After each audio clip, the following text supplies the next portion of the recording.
Welcome back inside the Now Morning Show. This morning we continue to put the spotlight on Child Abuse Prevention Month right here on the Now Morning Show. Kimberly has your spotlight on now.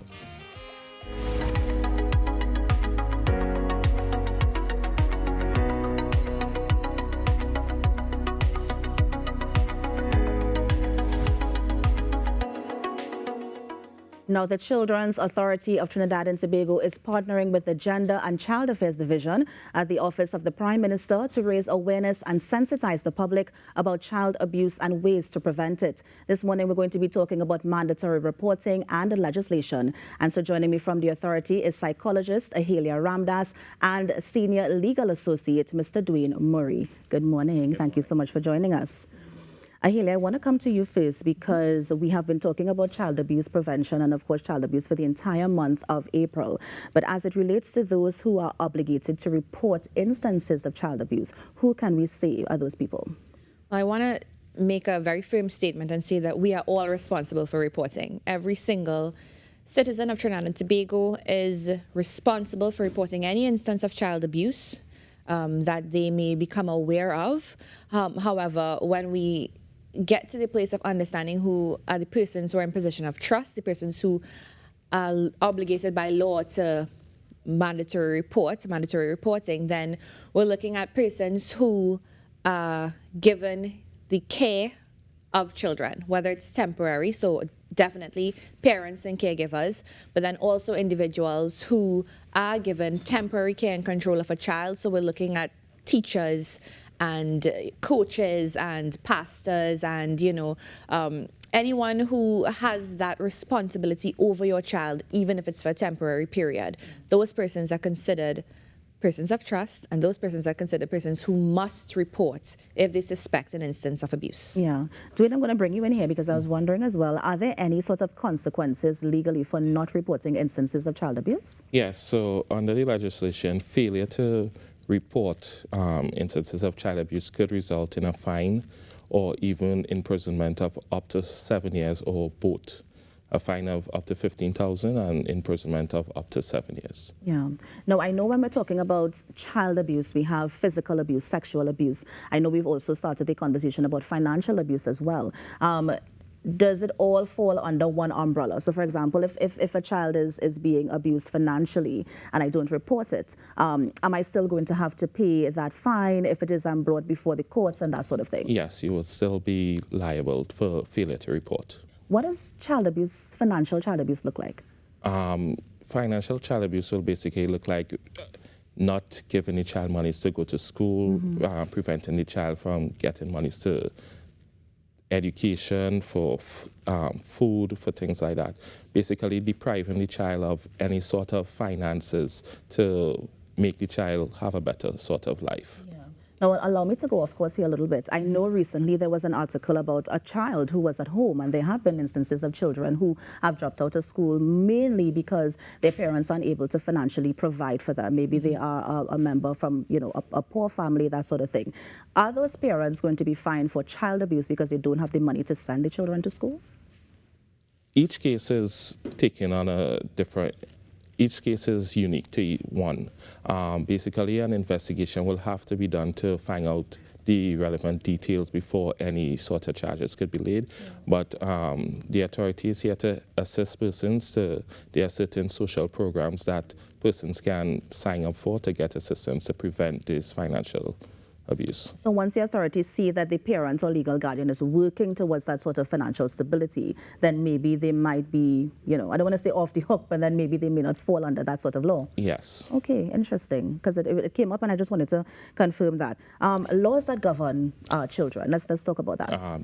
The main law that governs our children is the Children's Act, and there's also the Children's Authority Act in terms of when you're dealing with care and protection of children. Yeah. And how are we looking at the people who break those laws, and what are some of the consequences? Again, some of the consequences would be fines and imprisonment. What must be said is that the police must do investigations into offenses against children, and these could lead to fines and imprisonment by the courts. Yeah. Okay. And in terms of fines and imprisonment, if it is a child is in a home where a parent has been fined or imprisoned, at any point in time, is the authority going to remove the child from the home depending on the level of abuse? Yes, it will. Each child would depend on the circumstances of the issue. Once the authority investigates and determines that the child should be removed, the authority would make movements to remove the child from the care of the parents.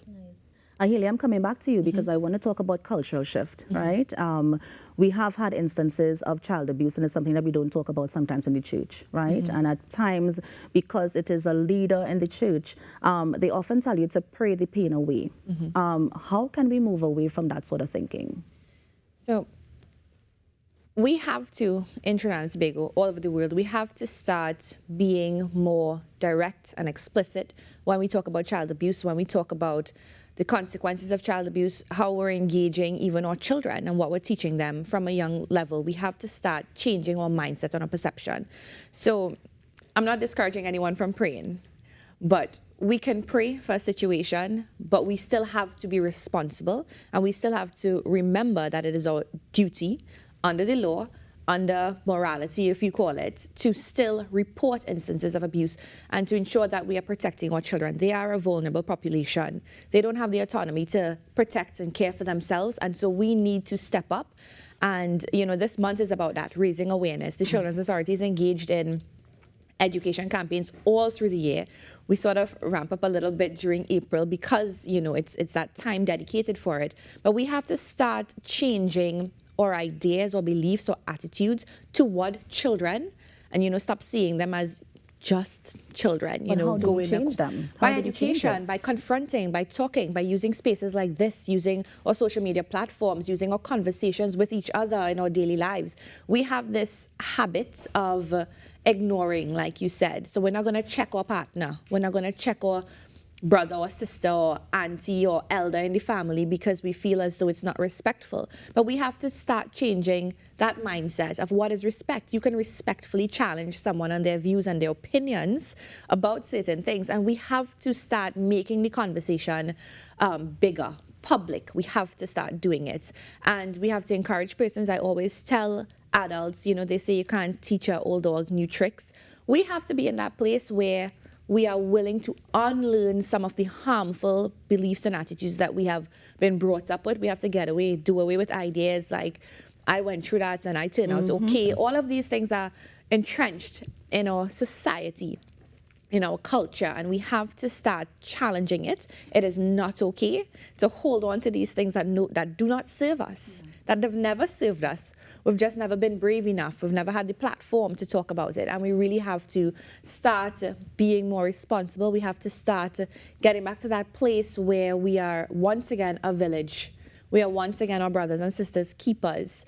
And, you know, we seek out the best interest of others. Now, Ahhalia, I want to nail down on the religious organization only because I know that a media house would have reached out to the head of the interreligious organization, and he said he's fine with working with the Children's Authority to sensitize the different religious bodies about this type of behavior that's happening. How do we get into the churches, the mosques, the other religious places, and help these leaders to understand that one, it's not okay, and that as much as they want to protect maybe somebody in that particular organization, they have a duty and a responsibility to report those things. I know you say conversation, I know, but remember when you're dealing with religion, it's very protective. And so how do we get into those organizations and help them to understand their responsibility? So that they're willing to work with the Children's Authority is the first step. We go into any sort of organization that approaches us for sensitization on any topic that is relevant, of course, to what we do, our job in the care and protection of children. So you just have to reach out to the Children's Authority. We have done sessions. I personally have done sessions with persons in mosques and, you know, schools and other institutions that just send an email to our communications department requesting a sensitization, and we come in and we do that. We explicitly teach whatever topic it is, whether it's sensitization on child abuse or some other on parenting or anything like that that is relevant to the care and protection of our nation's children. You know, we are always willing. We do it right through the year. There's no specific time period that you have to reach out to us. whenever you are able and you pull your congregation together, you pull, your parents, teachers association together, whomever it is, whatever organization we've done, even for village councils and these things, just reach out to us and we will come in and we will do that. We will have our associates there to speak about the relevant issues and to teach. That is the only way that we can, they always say education is the key. And even in this instance, education is the key. But not only from a formal perspective, even within our homes, we have to challenge our parents to teach their children what is abuse. We're past the point of coddling and protecting and saying, oh, we can't talk to them about this and that. We have to be able to tell them this is abuse. This is how you recognize that someone is treating you in a way that is not appropriate, not right. We have to equip our children with that knowledge. We have to change the way we talk to our children, even about sex and, things that can harm them. In that way, we have to start having those open conversations, explicitly teaching. We have the legislation in place. It's not that we have to now create a package of legislation. It exists. So now the only way that it can be enforced is if we know about it, if we talk about it, if we educate. So it's, it sounds simple, but the more we do it and the more that persons in those positions of trust, right, are willing and open to having those conversations, then the easier it becomes for us to move away from the situation.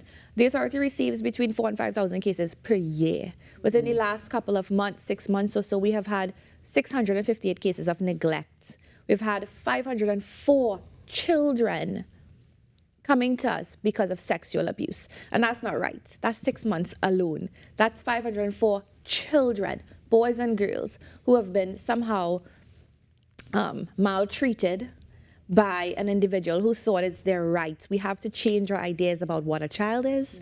It's anyone under the age of 18. 17 years, 11 months is a child, and we have to respect that, and we have to respect that there are boundaries, there are limits, and be more responsible. Now, Ahhalia, bouncing off of that, you mentioned boys and girls. And so I think one of the things that also embedded in our culture is how we treat boys who have been abused versus girls who have been abused. How can we also change that as well?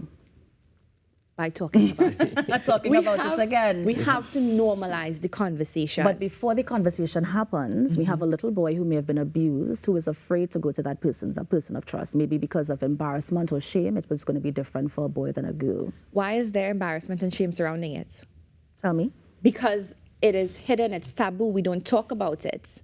And we make children believe that boys don't cry, boys don't complain, boys have to be tough.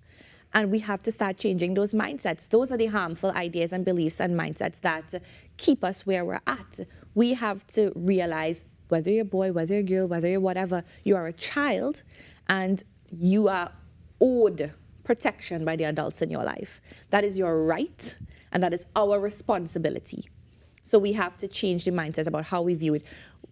In terms of reporting cases, we find that typically when we have boys coming to our attention, it's neglect, right? That's what they come for because they are afraid and ashamed to say that someone has touched them inappropriately or that they've been beaten. So it's usually neglect, possibly physical abuse, and we have more girls coming forward with sexual abuse and physical abuse, and so it is skewed by gender, and it's because of these mindsets and these beliefs that we have surrounding it. I have another question. So we're having the conversation with the victims, but what about the organizations who I guess you have to partner with as well? For example, the Gender-Based Violence Unit at the TTPS.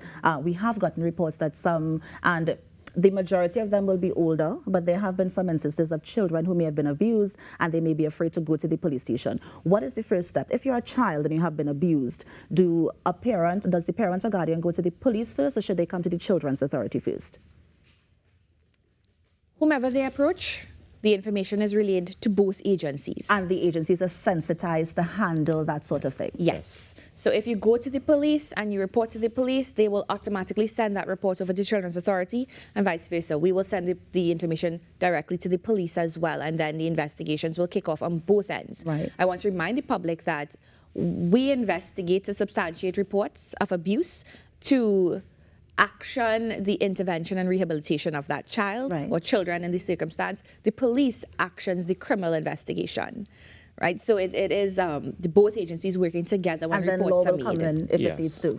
Yes. Right, so that is how the mechanism works. So whomever you go to, whether you call the police or go into the police station, whether you call the Children's Authority at 996 or 800-2014, the report is received by both agencies, and both agencies kick into action to respond. Good. I wanted to get that clear because I know that there have been some instances where people don't feel comfortable going into the police station, and so I'm glad you made that clear. Ahhalia, we can continue all day, but we're unfortunately out of time. Yes. But it's always a pleasure to have you here, Ahhalia, and of course, Dwayne, who are meeting for the first time. Thank you so much for coming in and giving that legal perspective so we know exactly what the fines and consequences are when that person of trust does not report those instances of abuse. So thank you so much. Thank you so much for having us. We just want to remind Trinidad and Tobago that they can access all of this information on our website. That's, ttchildren.org. Right. They can go to our Facebook platforms and they can access all of the legislation and all of the information that we've shared. And I'm also seeing the hotline on the screen right now. If you need to report a case of a child abuse, remember it's 996 or 800-2014. Thank you so much again. Thank you. For having us. And that was, of course, psychologist Ahhalia Ramdass and senior legal associate Mr. Dwayne Murray, just sharing some information on Child Abuse Prevention Month, how you can report those instances, and also the legislation that govern children. You're on the Now Morning Show. We're going to take a break and be right back. Stay with us. Bring up their kids in a proper way.